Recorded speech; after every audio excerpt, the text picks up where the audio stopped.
Jordan Ellis here, fellow Kick MMA. Today I'm joined by Kenney, who fights on Fight Island on October 3rd. How's it going, Casey? Good, man. How are you doing? Good. So we just obviously, that was a little mix-up we had there. We thought you were fighting on UFC 253, so that changed. Exactly when did you get that notice? Let's see. It's probably been 2 or 3 weeks now that I knew that it wasn't going to be on the 19th, and then kind of got switched around. I think they moved 253 to September 26th anyway. So it's a couple weeks out, a couple weeks difference. No, nothing really too crazy for me. Yeah, it's got to be good for you. A couple extra weeks in camp, to train and prep. Was you happy with that type of news? Yeah, at first I was like, let's just fight. I was down to fight in like August, but what's 2 more weeks of a camp? Like you said, a couple extra weeks to prep. Kind of just toned things back when I got the news. And still was training, but waited a couple extra weeks to step it up again. And this type of stuff it seems to be happening to everyone at the moment. Originally. Right. I'm sure when you got the news about 253, you were expecting that to be in Vegas, and then you changed it to Fight Island. So how are you dealing with all these little changes and going on right now? Man, I like some craziness in my fight camp and everything. I seem to do well. But after my last fight, I mentioned Fight Island, and I didn't think it was going to quite happen. But everything happens for a reason, and here we are. We're going to Fight Island, just like I talked about after my last fight. And, man, you got to roll with the punches in this sport. If you can't handle a little change like that, I think you may be in the wrong sport. And like you said, it happens to everybody. Even when we're not in a pandemic, you look at like some of the John Jones DC things, or, guys having to step up on a couple days' notice against a completely different guy. So it's just part of the sport. And for you, does anything change in terms of your camp and things like that? Obviously, you've got a lot of traveling to do now, and then you've got, maybe a different type of wake up with social distancing guidelines and things like that. Do you have to change anything?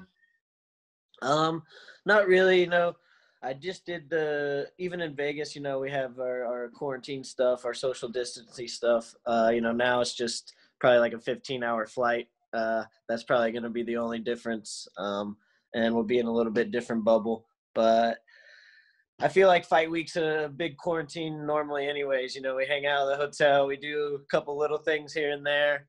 So I feel like most of this stuff is pretty normal, even though we're doing a lot of nothing in a hotel room. And I just want to reflect on your last fight. Obviously, it was a great, one for you, a sub win over Lewis Smoker, first round, back to winning ways. That must have felt good. Yeah, man.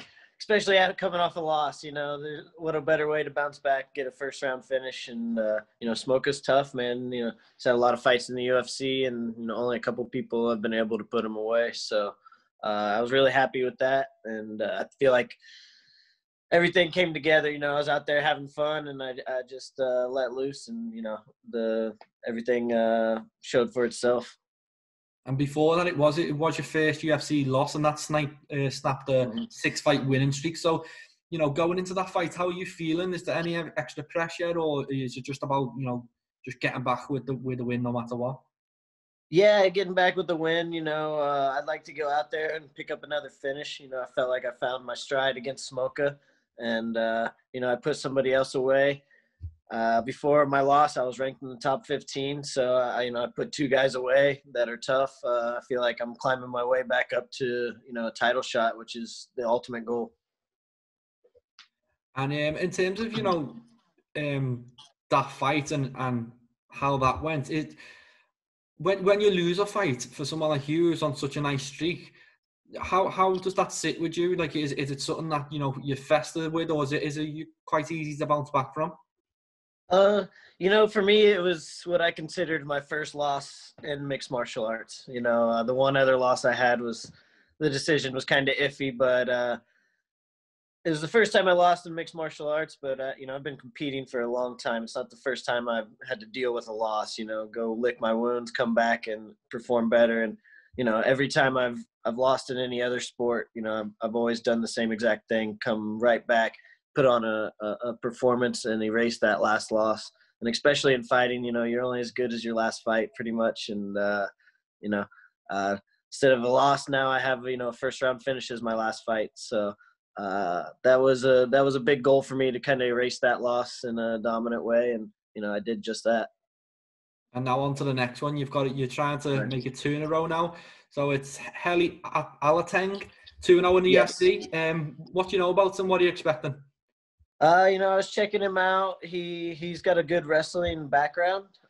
He's wrestled pretty well in some of his fights, but he seems to stand and try to knock you out with a big right hand, couple big punches. That's most of his fights, at least in the UFC. I watched some of his older ones too, and he used his wrestling a little bit more. So I would expect, he's going to try to wrestle a little bit, which, I'm ready for. But if he wants to stand there and, trade punches, try to knock each other out, I'm all for that as well. So I think it's going to be an exciting fight. He's got a style that's, going to come forward. I'm going to come forward, and I think we're going to clash. And in terms of the opponents, are you happy with the opponents? You just take who you're given, or, as you said, you was in the top 15, and obviously now you're not. But does this fight actually get you any closer to that top 15, do you think? I don't think it's going to get me back into the rankings, but I kind of like where I'm at. I'm just right now I can fight anybody. He's 2-0. Smoko was on a win streak. I keep beating these guys with win streaks. I'm going to probably draw one of those top 15 guys, eventually. Jumping into those rankings sometimes is good, but then I feel like you're kind of set, fighting the ranked guys or those up and coming guys as well. And now I'm just in a position where I can fight about anybody. As long as you get, I keep winning, you keep winning. Let's fight. Let's make it happen. And then, a couple fights down the road, they want to throw me a top 15 guy. I'm definitely going to be ready for it. And from what you were saying just before, it sounds like you watched a bit of tape on him. Is that something you do? I know some fighters leave it to coaches and people like that. Do you like to get involved with that type of stuff? Yeah, I've been waiting so I'm not standing up in the middle of the night shadow boxing, thinking about Alateng. But I just started watching tape on him a couple weeks ago.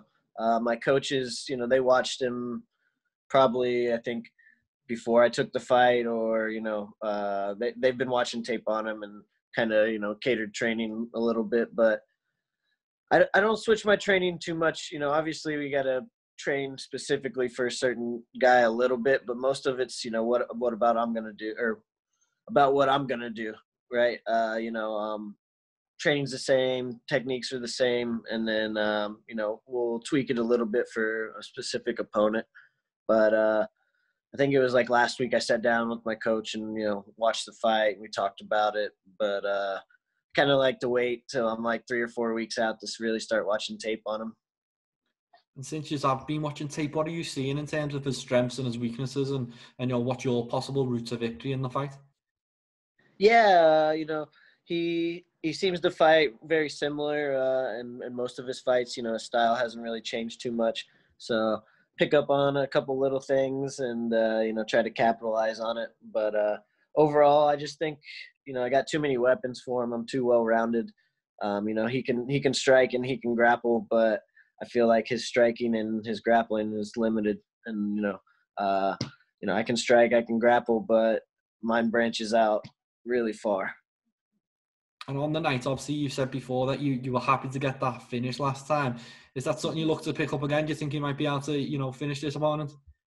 Yeah, man. I think, I've had a couple finishes in my career, a lot of decisions, but I feel like I'm finding my my stride to pick up these finishes and hopefully go on a finish streak here. Everybody loves that, and, it takes you great places in this sport if you can pull it off.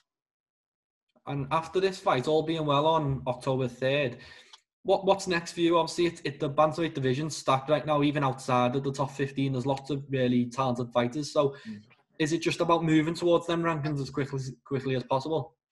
Yeah, and I mean, honestly, I just want to get one more fight in before the end of the year, I'm gonna. It seems like they're double booking guys these days. So I'm gonna plead my case on Fight Island. Maybe they'll keep me on the island, and I'll make a super quick turnaround.